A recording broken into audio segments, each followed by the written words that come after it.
de Cocody. Le centre des grains brûlés est situé entre l'Institut Pasteur et le SAMU. Voilà. Je dis quelque chose de très important. Ça, vous avez déjà oublié. On débranche quand on sort de la maison. On débranche quand on part en voyage. On débranche quand on n'a pas besoin d'utiliser ce pourquoi il doit être branché. Ça fait 1. 2.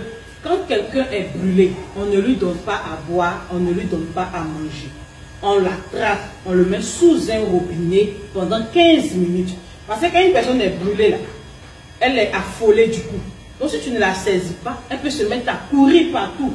Donc il faut l'attraper calmement, puis lui dire des paroles douces. Calme-toi, calme-toi, calme-toi. Et on ne dit pas, hé, Yacoub il est brûlé. Hey! On ne dit pas ça. On l'attrape et on lui dit, calme-toi, c'est pas grave, calme-toi, c'est pas grave, calme-toi. Et puis comme ça, on l'emmène sous un robinet dans la douche. On renverse l'eau de robinet sur lui, on regarde pendant 15 minutes. J'ai dit bien 15 minutes. Et puis on ne lui enlève pas les habits. En enlevant ses habits, tu peux enlever sa peau en même temps. Donc laisse ses habits comme ça est, mets-le sous le robinet. Ensuite tu l'emballes dans un drap bien propre. Et puis tu le conduis au centre des grains brûlés, au sein du CHU de Cocody.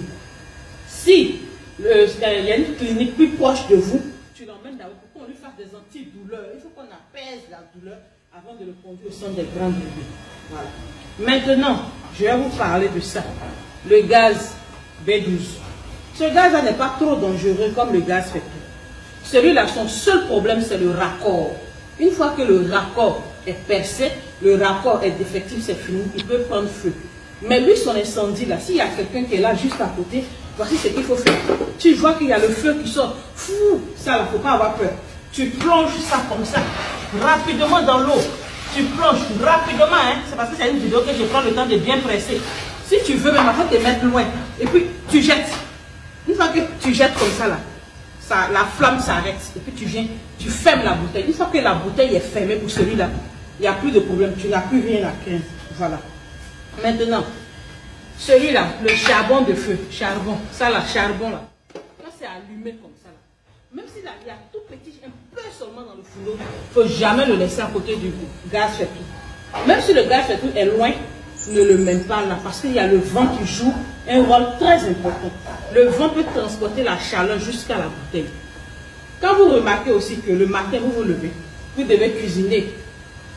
Premier indice, premier signe annonciateur d'une explosion de gaz. Je dis bien, premier signe annonciateur d'une explosion de gaz. Tu vas remarquer, tu touches la bouteille comme ça. Tu vas remarquer que la bouteille est froide, glacée. Ça là, tu sens qu'habituellement, ce n'est pas comme ça que la bouteille est. Ensuite, tu remarques que la bouteille transpire. Que ce soit le faitout, que ce soit le B12 et le B12, il transpire. La bouteille transpire.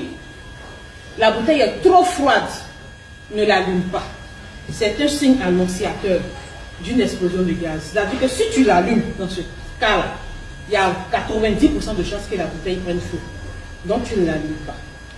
Mais le faitout là, quand tu remarques que la flamme sort de la bouteille et elle est rouge, tu utilises ça.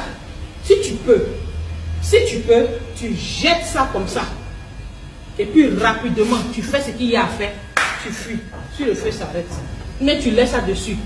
Mais si tu remarques que le feu sort de la bouteille et que la flamme est bleue, si la flamme est bleue, mon frère, ma soeur, que tu peux attraper tes enfants rapidement et puis courir, je te conseille de courir.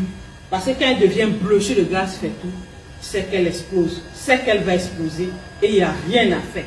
Quand cette petite bouteille là explose, il n'y a rien à faire. Il n'y a rien à faire. Au centre des grains brûlés, sur 1000 personnes qui sont hospitalisées là-bas, il y a 900 qui sont hospitalisées à cause du gaz fait tout. Donc, ce n'est pas quelque chose à négliger. Voilà. Que Dieu vous bénisse. Nous sommes ensemble au 14, au sein du CHU de Cocody, au centre des grains brûlés.